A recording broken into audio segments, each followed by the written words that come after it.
Hello friends, આપણે છીએ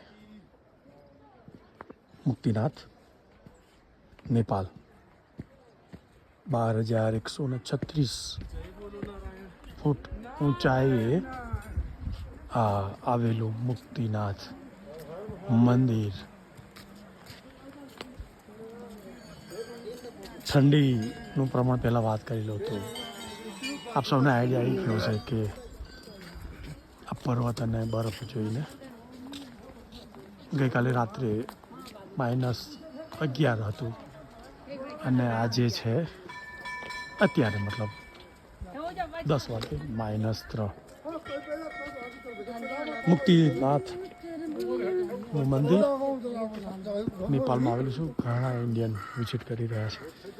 આ એક ઇન્સ્ટ્રક્શનની વાત એ છે રસપ્રદ બાબત.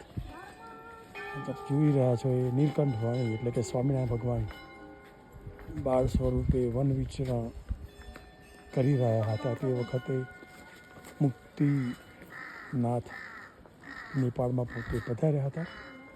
એમનું અહીં સ્મૃતિ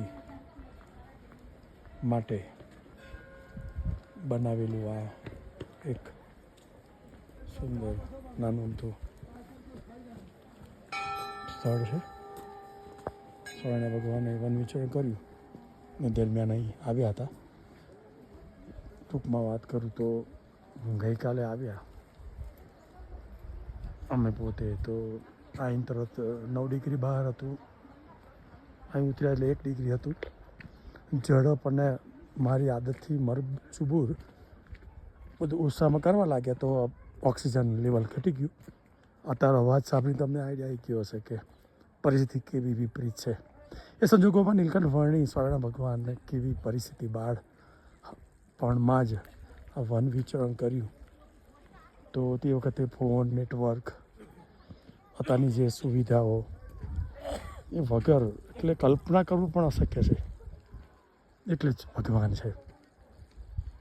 થોડું સમજીએ, વાંચીએ, સાંભળીએ પોઝિટિવથી, ઘણું બધું છે. આપણી અનુકૂળતા હોય આપ સર્વને. એક વખત અચૂક અહીં ઉનાળો હોય તારે, પણ અહીં ઉનાળામાં માઇનસ બહુ જતું હોય તો ઓછું જાય, મતલબ 0-1ની આજુબાજુ હોય છે. એટલી અગવડ નથી જેટલી પહેલાં હતી. અવશ્ય મુલાકાત લેજો. મુક્તિધામ છે નેપાલ.